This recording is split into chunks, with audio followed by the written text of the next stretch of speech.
السلام علیکم دوستو، آج ہم جانیں گے کہ شرک کیسے شروع ہوا۔ ابراہیمی دین عرب سے زیادہ دن نہیں ٹھہرا، پورے دیش میں پھر بت پرستی پھیل گئی۔ لوگ خدا کے ساتھ مورتیوں کو بھی پوجنے لگے، ان کو خدا تک پہنچنے کا ذریعہ سمجھنے لگے۔ ان کا عقیدہ تھا کہ یہ خدا کے سانجی یعنی سفارشی ہیں، یہی ضرورتوں کو پوری کرنے اور مصیبتوں کو دور کرنے والے ہیں، اس لیے وہ مصیبتوں میں انہی کو پکارتے، فریادیں بھی انہی سے کرتے اور مرادیں بھی ان سے ہی مانگتے۔ جیسے آج لوگ سمجھ لیتے ہیں کہ کوئی پیر فقیر ہے تو وہ خدا کے نزدیک ہے تو ان سے ہی مرادیں مانگ لو، اللہ سے نہ مانگ کر، تو یہ بھی اسی طرح کرنے لگے۔ ان کی آنکھوں پر بھی پردہ پڑ گیا۔ جب آدمی شرک کی طرف چلتا ہے تو اس کی آنکھوں پر پردہ پڑ جاتا ہے۔ حضرت ابراہیم تو خالص توحید یعنی ایک اللہ کی دعوت دیتے تھے اور شرک اور مورتی پوجا سے بیزار تھے، لیکن یہ لوگ ان کی شکشاؤں کو بالکل ہی بھول گئے اور مورتیوں کے پجاری بن کر رہ گئے۔ لیکن ایک دم ایسا نہیں ہو گیا، اس میں بھی زمانہ لگا۔ نہ جانے کتنی شتابدیاں بیت گئی اور نہ جانے کتنی نسلیں گزر گئیں، تب کہیں جا کر شرک کے پیر جمے۔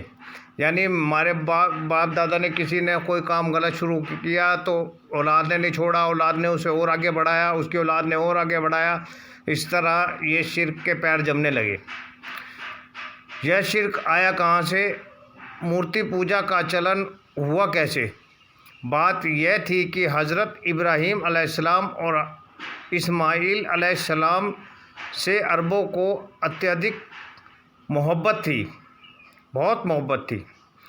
کعبہ کا نرمان یا تعمیر انہی دونوں نے کیا تھا۔ آپ دیکھ لیں، حضرت ابراہیم علیہ السلام اور اسماعیل علیہ السلام کو پڑھیں تب پتہ چلے گا آپ کو کہ کعبے کی تعمیر کس نے کی۔ یہ دونوں تھے، ابراہیم علیہ السلام اور اسماعیل علیہ السلام، دونوں نبی تھے، اس لیے انہیں کعبہ سے بھی بڑی محبت تھی۔ پھر یہ محبت یہیں تک سمت نہیں رہی، یعنی یہ ایسی بات ہے جیسے ہمارے نبی نے جتنا دین بتایا، لوگ اس سے آگے کی سوچنے لگے کہ شاید نبی کو نہیں معلوم تھا، ہمیں زیادہ معلوم ہے، تو وہ نئے شرک آج بھی زمانے میں دیکھنے کو ملتا ہے کہ عید میلاد النبی منانا نبی کو نہیں معلوم تھا، صحابہ کو نہیں معلوم تھا، لوگوں کو معلوم ہے۔ قبروں سے مانگنا صحابہ کو نہیں معلوم تھا، لوگوں کو معلوم ہے۔ تو اسی طرح ان لوگوں کا عقیدہ بھی ایسا ہی ہوتا چلا گیا۔ تو اب کیا ہوا، یہیں تک نہیں رہے، وہ اس محدود کے کعبہ سے ہی محبت کرتے۔ اس کے آس پاس جتنے پتھر تھے وہ بھی ان کی نظر میں بہت ہی برکت والے بن گئے۔ اب اگر وہ مکہ سے باہر جاتے، چاہے روزگار کے لیے چاہے کاروبار کے لیے، تو کہاں وہاں ایک پتھر بھی ساتھ لیتے، کعبہ کے آس پاس کا پتھر لے جاتے تھے ان کے ساتھ۔ ان کا خیال تھا کہ اس سے سفر میں برکت ہوگی اور مقصد میں کامیابی بھی ملے گی۔ یعنی شرک نے اپنے پیر پسارنے شروع کر دیے۔